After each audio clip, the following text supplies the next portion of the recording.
So let's talk about this exercise from the perspective of promises, a new tool that we're learning to try to help improve the way we solve the problem. Just as I was mentioning before, our first step is to create the promise in the getFile function. Okay? So we're going to need to return what we create, so new promise, and our promise function is going to receive a resolve and a reject. Now, we need to make the fake AJAX call right away. So let's make the fake AJAX call with our file name. And what callback do you suppose we should provide to fake AJAX? The resolve function. It's pretty straightforward, right? Now, here we're not taking care of errors. So actually, just to keep things simple, I'm going to just leave off the reject because we don't care about the error case. But of course, if our AJAX function had the ability to handle errors, we could wire up that error handling through the reject function.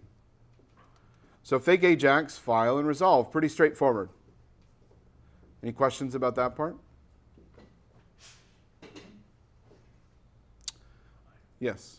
So in a real life situation, we don't have to create a promise object, right? Whatever we are going to get, say we are making a HTTP call, we are going to get as a promise object, right? Well, so the question is, in real life, are we going to have to make our own promises? And the answer is sometimes, because sometimes you're going to call a utility that is already promise aware and it gives you a great promise. Sometimes you're going to call a utility that gives you something that's kind of like a promise, but it isn't really. And in the promise world, we call that a thenable. And then you're going to need to make a promise that wraps around it. Sometimes you're going to have a callback utility that's not even remotely promise aware, and you're going to need to adapt that to a promise, which is what we're doing here. We have a utility that doesn't know about promises, and we're adapting it. This pattern is called lifting. We are creating a promise-aware utility on top of the fake AJAX function.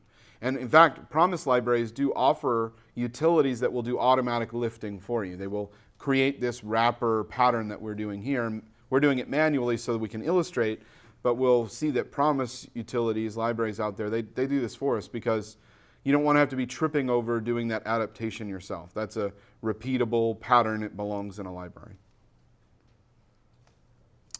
Okay, so we still want to call the getFile function 3 times.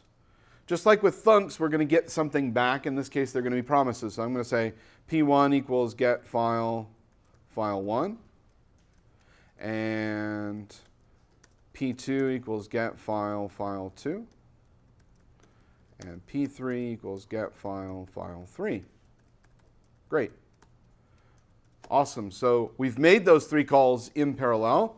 What are we going to do with them? How are we going to sequence their responses? That's the whole point of this exercise, sequencing the responses. So let's think about sequencing our responses together.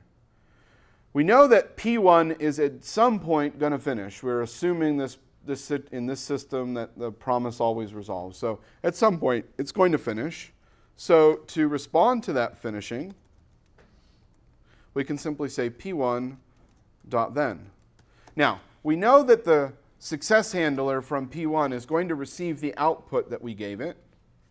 Just like up here, our promise, that resolve function is going to get past the response text, and that will then propagate into the promise chain. So what we need here is a function that can receive the text and print it out.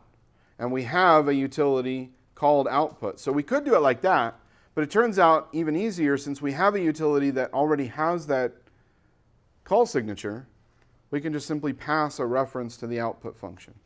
Not calling it, don't put the parenthesis in there. You want to pass a reference to that function into the chain.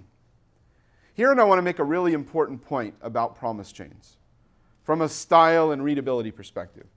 You'll see tons and tons of examples of promises where the way the promise chains are illustrated is to use inline function expressions. In fact, this is one of the favorite places that people like to pull out ES6 arrow functions, and put them as inline function expressions. I think this is a terrible idea to put inline function expressions all over your promise chains. Use function declarations. The point of a promise chain, if it has any point at all, from a readability perspective, the only readability perspective is that you should be able to easily vertically scan down and understand what the flow control is, like we did in that pseudocode. If your chain is littered with all kinds of inline function expressions and weirdness and stuff like that, you've completely lost all the readability advantages of the promise chain. So I prefer to use a function when I have one.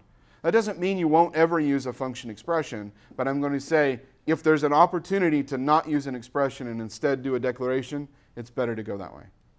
Okay? All right, now, what we've said is whenever promise 1 finishes, we want to output it. We have ensured that the promise 1, that the file 1 contents are the first thing to be printed. So we've ensured just by way of this how this works, we know for a fact that we're going to be printing in order, just like with the thunks. What's the next step? Well, your instinct might be to say, well, I know that the way to chain some promises together is to return one promise from another promise.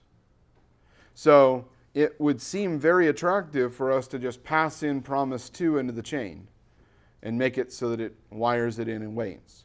And I wish that's how promises worked. I wish you could pass a promise in to the then method and have it automatically know what to do. Unfortunately, promises don't have that feature. So you have to pass in a function that returns that promise. Again, an example where people use arrow functions all the time. Is this a case where I'd make that into a function declaration? Perhaps. But for our purposes, just to keep things clean, I'm going to use the function expressions, but just with the admonition, you want to try to minimize the amount of expressions in your flow control. And if you're going to have them, by goodness, please make them like one-liners. If you have 5, 10, 15, 100-line inline expressions inside of your chains, that's a terrible idea. Okay? But we've returned P2 from the chain, which means that the very next step that happens here is going to magically be waiting on P2. Does everybody see that? So what do we want to do after P2 finishes? We want to output again. And then you can probably guess what happens next, right? Dot then, function, return P3. And then dot then, output. And finally, dot then, just for completeness sake, with the other examples, output a complete message.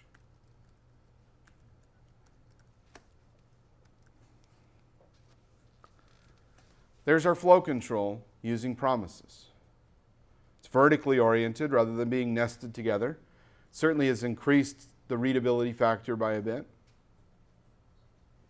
But that's the least important part of what's happened. We've also introduced all of the sanity and trust that comes from the promise mechanism.